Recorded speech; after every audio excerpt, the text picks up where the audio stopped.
মাছ, মাংস, ডিম কোনো কিছুই খেতে যখন ভালো লাগে না তখন অবশ্যই একবার হলেও শুটকির এই ভর্তাটা বানিয়ে দেখুন, এর ফ্যান হয়ে যাবেন। এত বেশি মজার খেতে। হ্যালো এভরিওয়ান, আসসালামু আলাইকুম। আই হোপ সকলে অনেক বেশি ভালো আছেন। আলহামদুলিল্লাহ আমি অনেক বেশি ভালো। চলে আসলাম নতুন একটা ব্লগ ভিডিও নিয়ে। আজকে আমি শেয়ার করব কাসকি শুটকির ভর্তা। এই ভর্তাটা খেতে এত বেশি মজার, একবার হলো বানিয়ে দেখবেন, সকলে আপনার ফ্যান হয়ে যাবে, এত বেশি প্রশংসা পাবেন। তো এই কাসকি শুটকি ভর্তা তৈরির জন্য প্রথমে আমি এক বাটি শুটকি নিয়েছিলাম।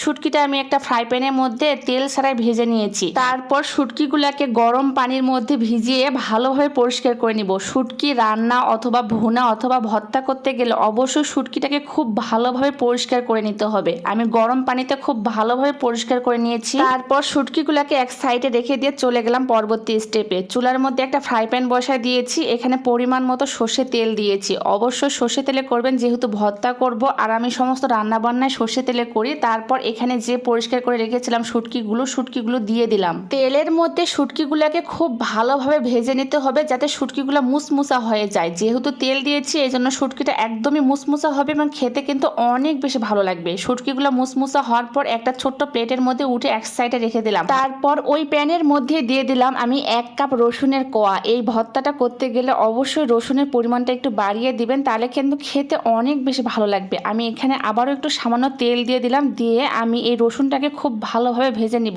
রসুনের উপরে যখন কালচে কালচে কালার চলে আসবে তখন রসুনটাকে উঠে এক সাইডে রেখে দিলাম। তারপর ওই প্যানের মধ্যে কুচানো পেঁয়াজ দিলাম। পেঁয়াজের পরিমাণটা অবশ্যই আপনাদের পছন্দ মতো দিবেন, বেশি বা কম। তারপর আমি পেঁয়াজটা সামান্য একটু সফট করে নিব। পেঁয়াজটা বেশি ভাজা যাবে না, সফট করে নিলেই ভালো লাগবে খেতে। আজকের কাসকি শুটকির ভর্তাটা আমি পাটায় বেটে দেখাবো। আর যে কোনো ভর্তা পাটায় বেটে করলে খেতে কিন্তু অনেক বেশি ভালো লাগে। এই জন্য আমি পাটার মধ্যে প্রথমে আমি শুকনো মরিচ ভেজে রেখে দিয়েছিলাম। সেই শুকনো মরিচ ও লবণটাকে খুব ভালোভাবে মিহি পেস্ট করে নিব। তারপর এই পর্যায়ে আগে থেকে যে কাসকি শুটকিটা ভেজে রেখে দিয়েছিলাম সেটা অল্প অল্প করে দিব এবং মিহি পেস্ট করে নিব। শুটকিটা যেহেতু মুসমুসে করে ভাজা ছিল এই জন্য খুব সহজে পেস্ট করা যাচ্ছিল। তো আমার ভিডিওটি কে কোন জেলা থেকে দেখতেছেন অবশ্যই কমেন্টে জানাবেন। এরকম শুটকির ভর্তা অবশ্যই বাসায় একবার হলো বানাবেন, দেখবেন মাছ, মাংস, ডিমের থেকে এই শুটকির ভর্তাটি আপনি ফ্যান হয়ে যাবেন, এত বেশি মজা হয় খেতে।